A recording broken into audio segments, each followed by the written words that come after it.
I can do it if you The want. following is a hockey podcast out of Vancouver and Surrey, British Columbia. It'll only consist of a lot of puck talk and even more BS, or in actual words, banter and satire. Enjoy, and as always, go Canucks go.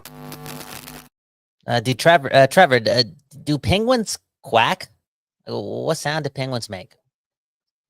No, seriously, I'm asking you a serious question. This is not a bit.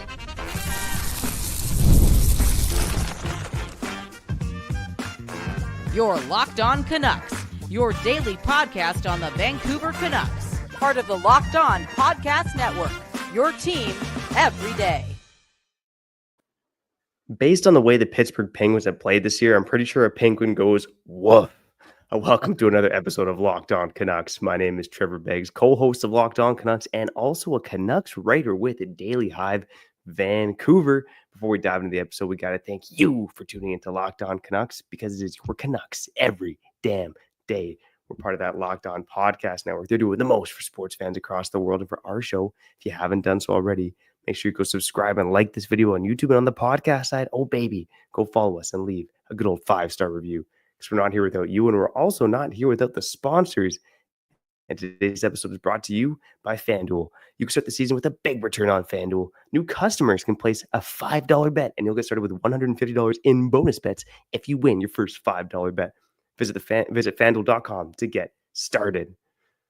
Are the Vancouver Canucks going to win the Marcus Pettersson sweepstakes? No. How about the Kris Letang sweepstakes, okay? Whoa. Is there a chance Kris Letang moves? I think, the way the Pittsburgh Penguins are playing, I wouldn't be surprised if everybody but Sidney Crosby is available because Kyle Dubas and that organization, they got to do something. They got to do something to kickstart this franchise. This team is not winning anymore with Crosby, Malkin, and Letang at the helm.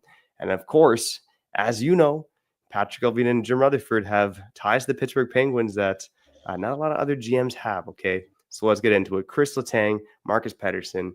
Could the Canucks acquire either one of those players? What do those packages look like? And who's going the other way in a potential trade? Let's dive into that. Of course, the Canucks play the Islanders as well tonight. Vibes based on the last time the Canucks and Islanders played, pretty damn good, okay? So let's get into all that. Before that, let me introduce my co-host.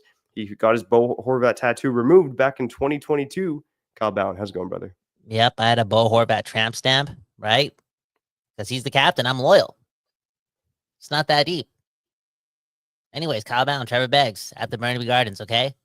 Talking our ish. Speaking of ish, we're talking about Kris Letang joining the Canucks. Like, what's going on here? What's going on here? On that note, though, look at Aaron Phillip, okay? One of the best commenters on the show, saying that Letang and Susie would be a great pairing, okay? Man, oh man. Trevor, let's just get right into this. Talk about Kris Letang's contract, because we've done the whole Marcus Pettersson thing, okay? Let's spend like 10 seconds on that down the road. Talk about Kris Letang's contract. Talk about his leadership, because I feel as if that would be like the most important thing we'd get, because I don't know if he's the same player. Like, talk about the micro stats. Like, go deep into Kris Letang right now, because you got to do some convincing. All right. Well, Kris Letang right now, he's in the third year of a deal that's paying him $6.1 million per season. He's got a full no move clause. So if he wants to be traded, or if he does want to be traded, I should say, that's on him to say, nah, I'm not going anywhere. I'm sticking with my homies, Sidney Crosby and Evgeny Malkin. But as close as these guys are, I don't think they enjoy losing. And it looks like the Pittsburgh Penguins aren't going anywhere quick. I mean, we saw them here in Vancouver. The team is old. The team is slow. Aside from a couple flashes from Malkin and Crosby, there's just not a lot there now. Kris Letang, in terms of, the fantasy stats this season, have been brutal. But this is a guy who's 37 years old, who's still playing 24 minutes a night. 37? This guy's 37. He's 37 years old. And yeah. You want Kris Letang, and Aaron Phillip wants Kris Letang on the team. 37. I thought 37 is like 52 years. This guy's, bro. What? Are you serious? What is going on? 37 years old. Here's the argument for Kris Letang, and I'm not saying it's a given the Canucks should acquire this guy. He comes with some risk for sure, but I don't think he's your average 37-year-old. I mean, Kris Letang has been a warrior in this league for a long, long time.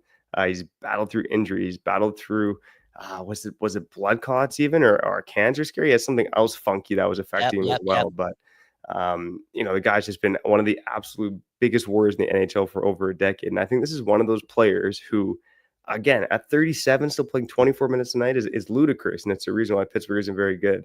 But you throw this guy into a number 3, number 4 role in your defense, it starts to look a lot more palatable. And again, you look at the contract right now. I think if Pittsburgh was willing to retain a bid and get this guy down to maybe $5 million, like retain $1 million a season, which isn't a ton, maybe 1.5 million, then this starts to look like an interesting acquisition for the Vancouver Canucks, because I still think Kris Letang has game.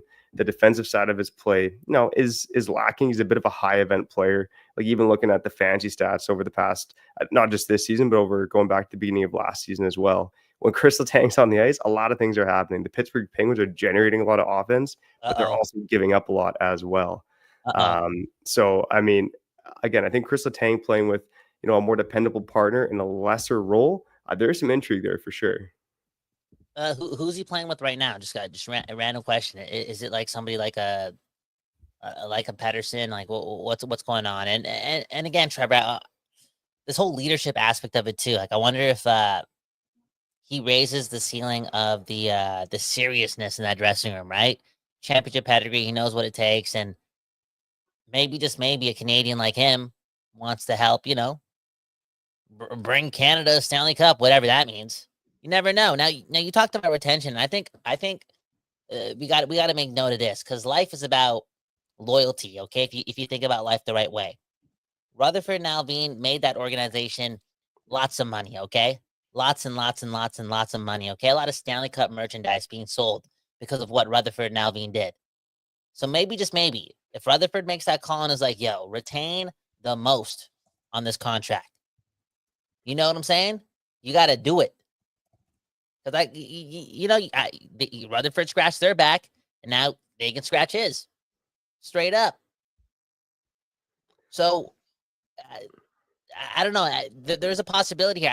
I'd be more comfortable with Letang at like 4.5, 4.8, $5 million than $6. That being said, it just goes back to what you alluded to. Like, would he even want to come here? Like, he seems as if he's so embedded into Pittsburgh, such a family man. Been through so much in his career already when it comes to injury, illness, all this stuff. And a move like this it'd be tough to convince him. And is the Canucks predicament that appetizing? Sure, they're good, but they still got a lot of runway to tread on before we're convinced that they're contenders. And I guess the only thing they could really lean on is that they are the Pittsburgh Canucks, right? Like that'd be the thing. That'd be the appealing thing.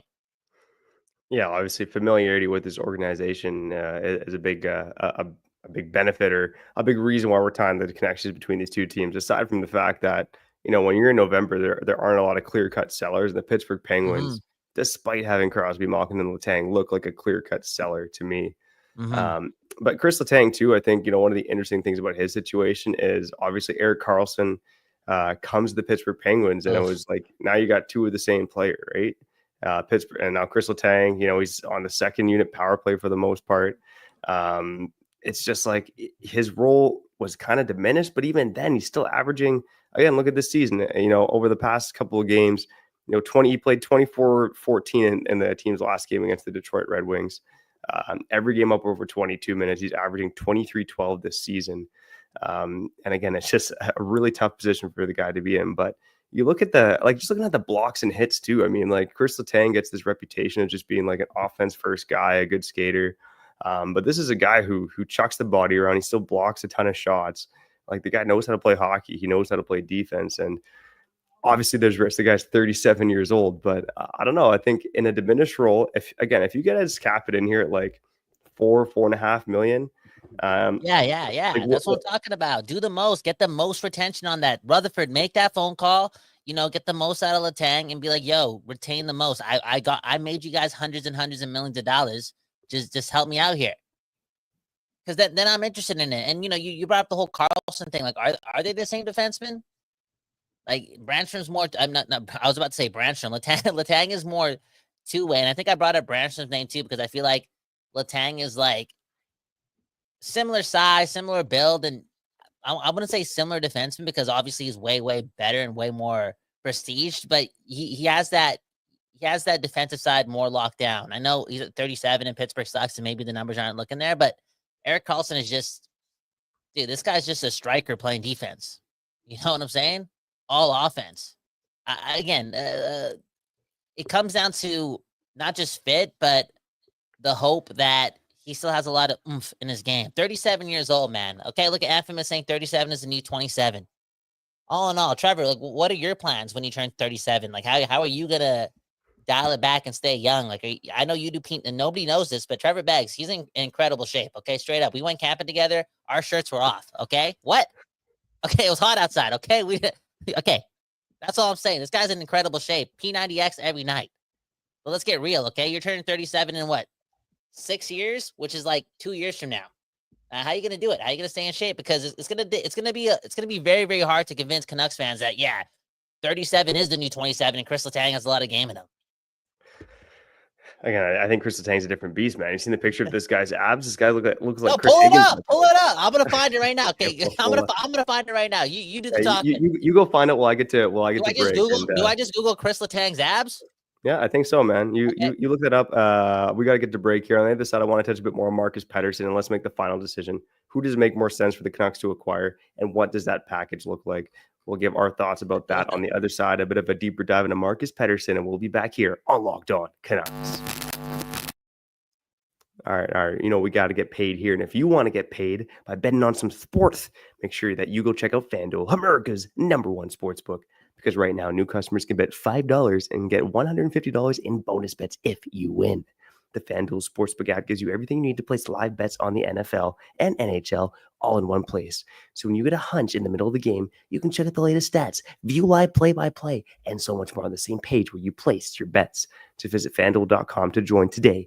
You'll go start with $150 in bonus bets if you win your first $5 bet. And remember, if you want to go join Kyle and I in Turkey, place a couple bucks on Jonathan Lecker-Mackey to win the Calder. He is plus 20,000 to win the Calder right now. Wow. Make sure you make that bet on FanDuel.com. One left FanDuel. The World Series, Super Bowl, the Olympics. The world's top athletes get to play in these top-level sporting events thanks to one thing, teamwork, baby. And teamwork can also protect your financial legacy and your family's future.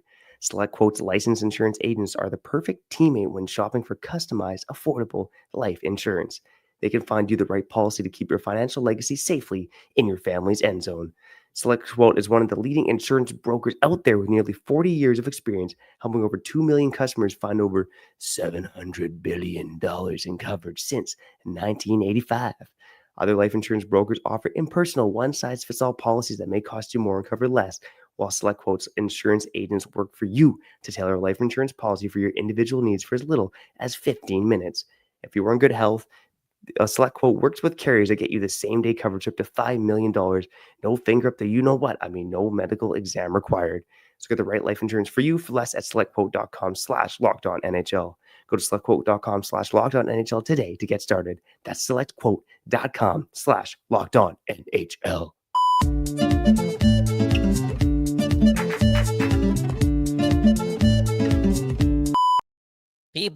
People, we back doing this, and that's talking about Kris Letang and his abs. What are we doing here, okay? What are we doing here, okay? If my girl watches this, she's going to get scared. If your girl watches this, she's going to get, come on.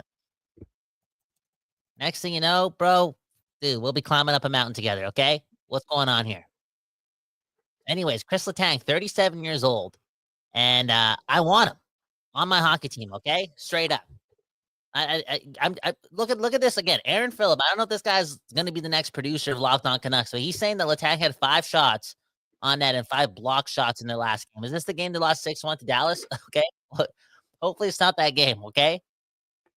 But let's say he's still a great player and you could get more out of him if he's actually on a good team, right? Because again, you're a product of your environment and confidence is key. And you elevate when those. Oh, what do you? Okay, this is not Pornhub.com. Take that picture off right now. Okay.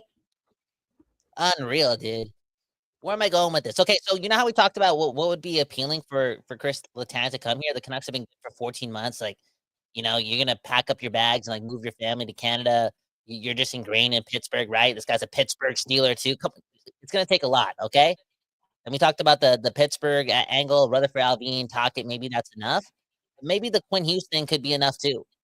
And I know Hronek and Quinn Hughes are a thing, but you could do a little manipulating and a little lying. Like, don't worry, bro. You gonna have a chance to play with Quinn Hughes because Quinn Hughes is one of the best players in hockey right now, and that's got to be a thing, dude, for players to want to come here and play.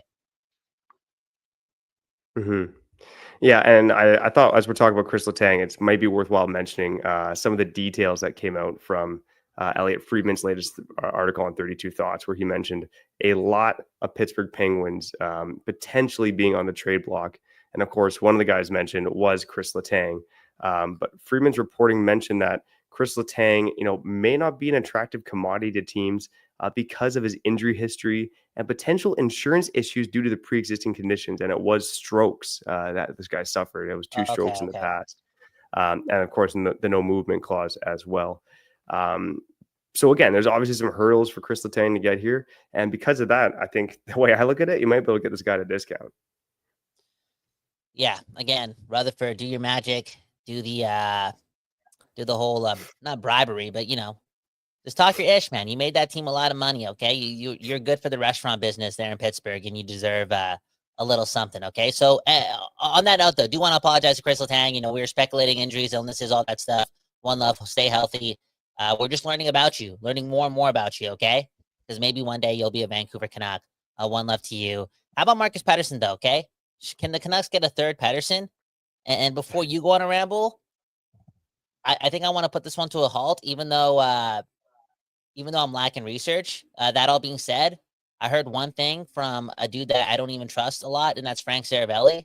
And he said that Pettersson struggles to break out the puck and make a pass out of his own zone, and that scared me. And I was like, I don't even want this guy. I don't even want this guy. No, straight up, man, because maybe there was that notion around Nikita Zadorov too. Because there kind of was. When we acquired Zadorov, I don't think anyone was thinking that this guy was clean and efficient 24/7, right? And it took him quite some time under foot and Tocchet and, under this aura of confidence to be a calm defenseman and one that was always able to make a pass. And, Zadorov turned into that. But, oh, man, it could Pettersson get better throughout the season and and get to a point where he's not making, the stupid, idiotic mistakes? Because I've already had enough of that this year.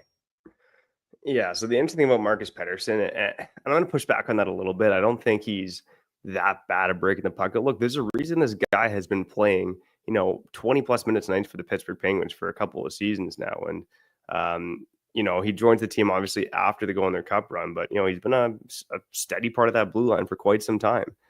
Also a guy that, blocks a ton of shots. He gets in the shooting lanes well. He's really clean in his own zone, and I think that's something that could benefit the Vancouver Canucks. But it is a bit of square peg in a round hole situation because this guy plays the left side. So who's he knocking out if he plays the left side? Is it Carson Soucy? Is it Eric Brandstrom? Are you moving one of those guys over? I just think the Canucks need more dynamic ability on their back end. And I know maybe that's a bit rich. Maybe we're getting Greeks. We got Quinn Hughes, Philip Peronic to an extent at the franchise, Eric Brandstrom. But I think Mark Pettersson brings a nice safe floor.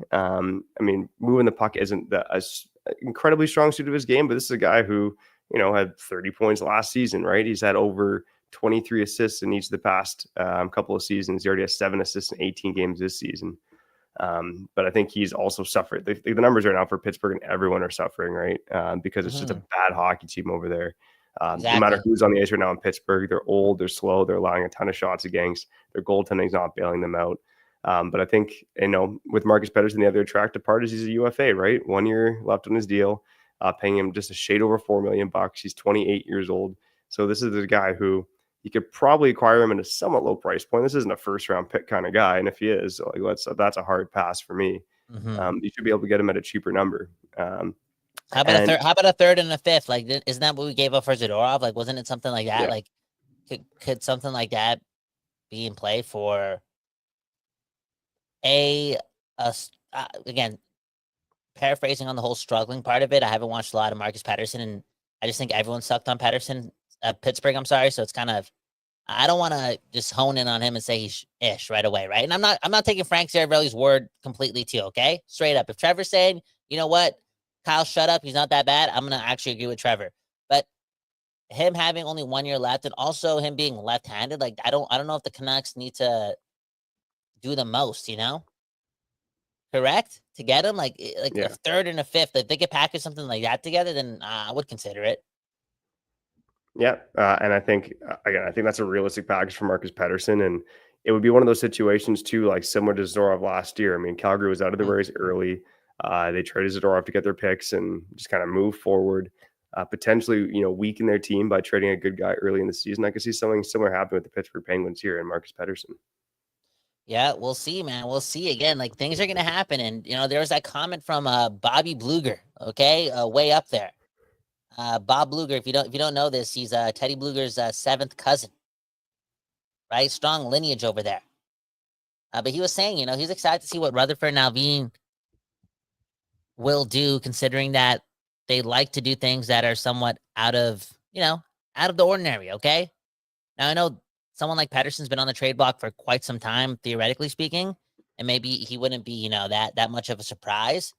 But last year when we got Zadorov, that came out of nowhere. When we got Lindholm, that came out of nowhere. I'm just excited for these trades to ultimately come down because A, it's inevitably going to happen, and B, this team just needs help on defense. And I think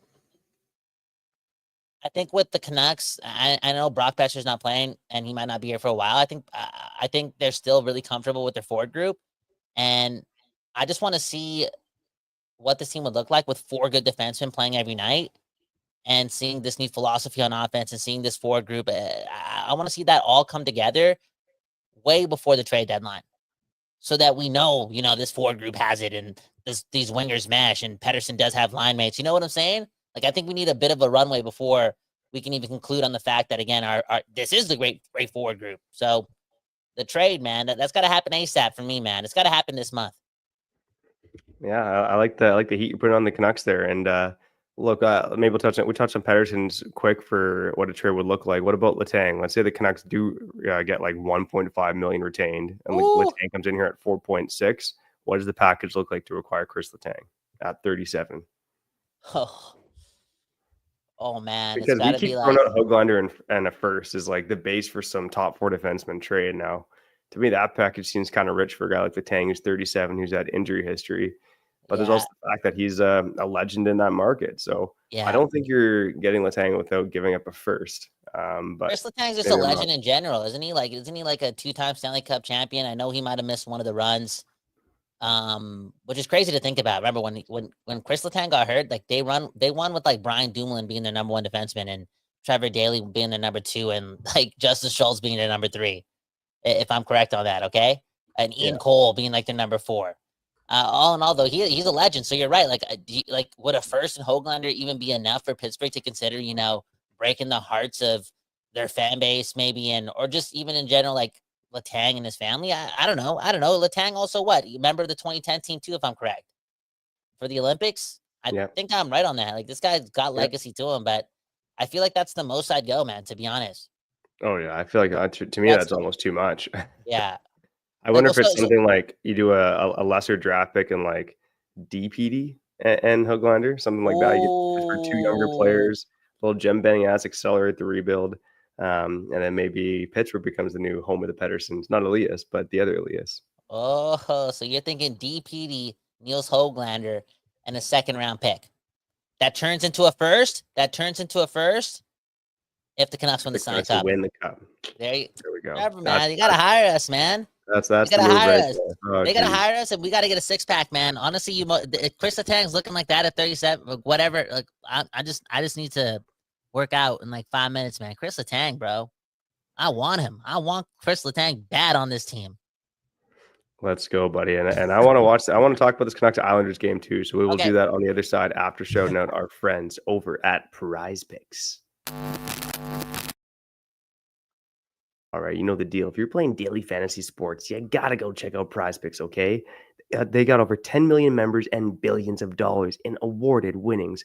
PrizePicks, they've done it, okay? They've done it. Round of applause. They've made daily fantasy sports accessible to all. On PrizePicks, you can now win up to 100 times your money on PrizePicks with as little as 4 correct picks, all right? Do you think Elias Pettersson will score a goal tonight? Will Connor Garland have more or less than 2.5 points this week? Will Kevin Lankin get a shutout this week? Will Jonathan Lecker-Mackey score his first NHL goal? Make sure you go to PrizePicks and cook up hot takes with your homies, baby. On PrizePicks, you can sign up today and get $50 instantly when you play just $5. You don't even need to win to receive the $50 bonus. It's guaranteed. So go download that PrizePicks app today and use code LOCKEDONNHL to get $50 instantly after you play your first $5 lineup. Again, go download that app and use code LOCKEDONNHL. Get $50 instantly when you play your first $5 lineup. PrizePicks, it's time to run your game.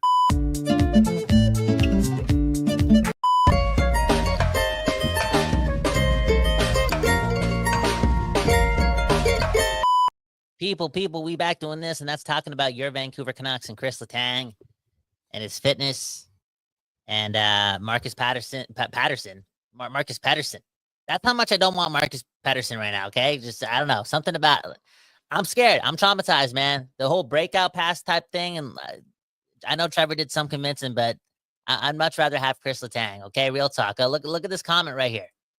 SK93, could Letang be the Sundin of the team? Leadership that sets up the team for contending, you know? And I mentioned how, maybe the Canucks would need to give up a lot for Pittsburgh to consider it because, he's a legacy player and he has a relationship with the fan base, blah, blah, blah. But, after listening to a Matt Sundin interview yesterday, I realized that Toronto fans actually wanted Matt Sundin gone towards the end of the season so they could recoup assets. Now, I don't know if Pittsburgh's having that same type of mindset towards a guy like Crosby, but Letang and Malkin, it's probably a guarantee that they want to start recouping goods.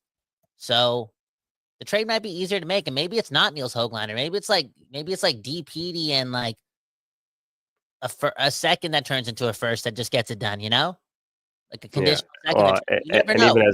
even as we were at break there, I kind of thought in my head, like even like DPD Höglander and a conditional second is a lot for a guy who's 37 who has 3 years left on his deal after this deal. So I think for Pittsburgh, and like look at the Canucks giving away Daniel Sprung for free. One of the big wins is just freeing up cap space, right? The Penguins, they have cap space right now, but they can free up cap space to, make some moves for the future. They're going to be in a better position. So that might be one of the wins in the trade from a Pittsburgh perspective as well. Yeah.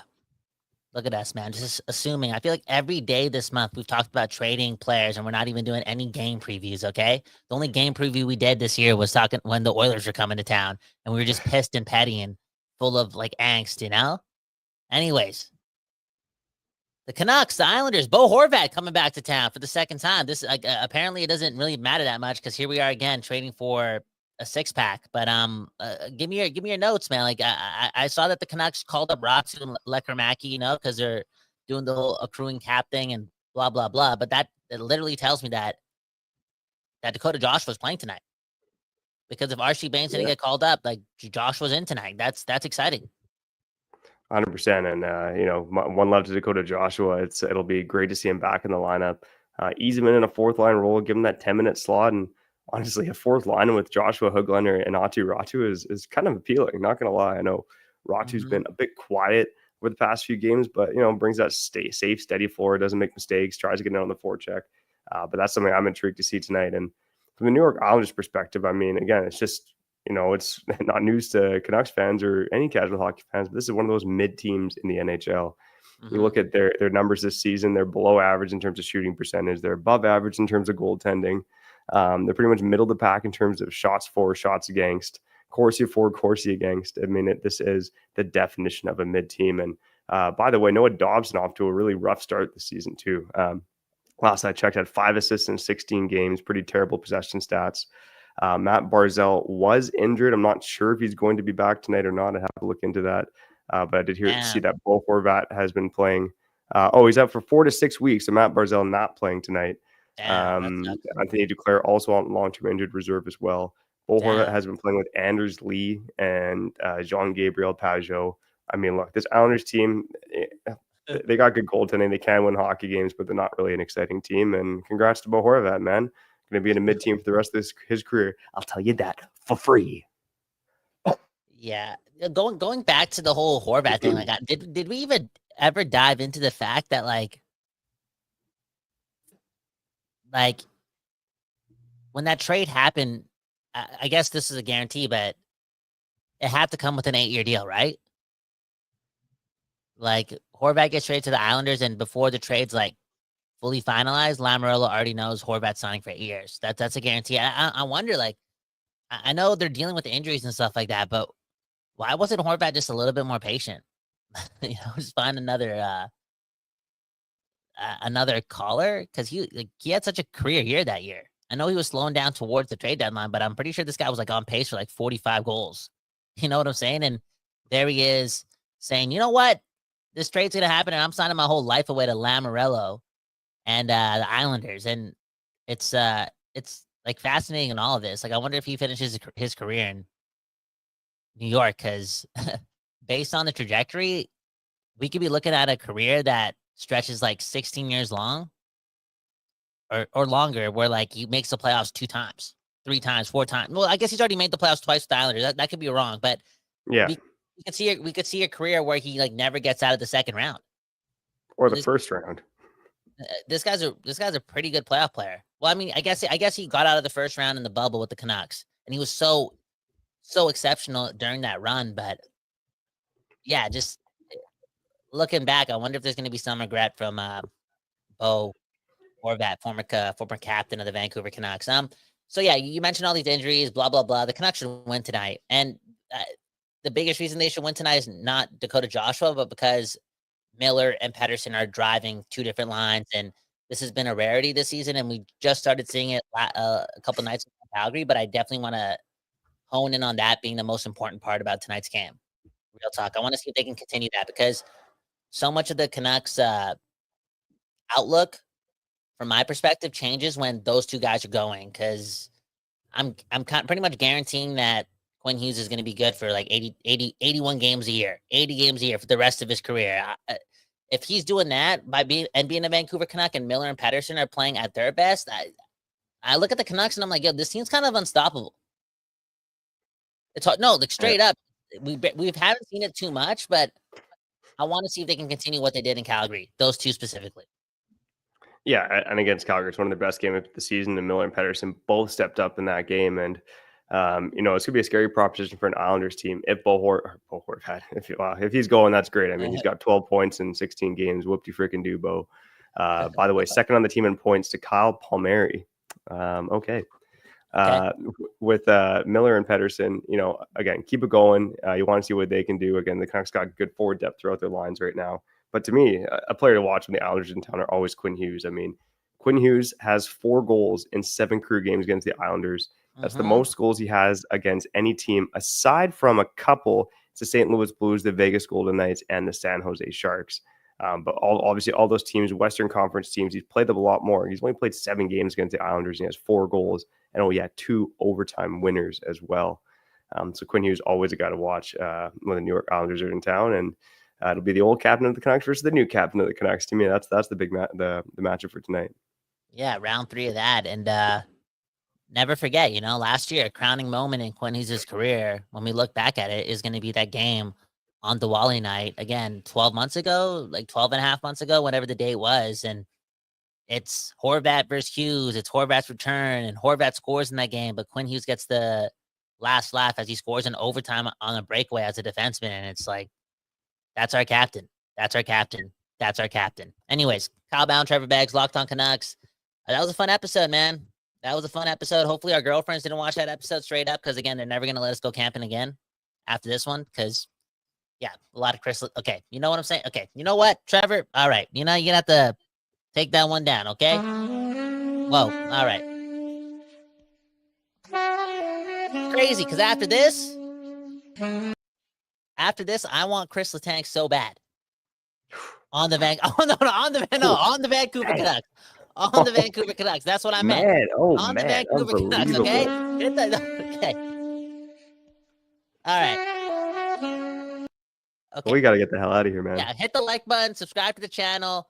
Let us know your trade proposals in the comments below. Leave us a 5-star review on the podcast side if you did enjoy the episode. The holidays are coming up. Hey, we didn't mention this, though. We got to mention this. Where's the super chat? Jacob Cozy, man. What a legend, man.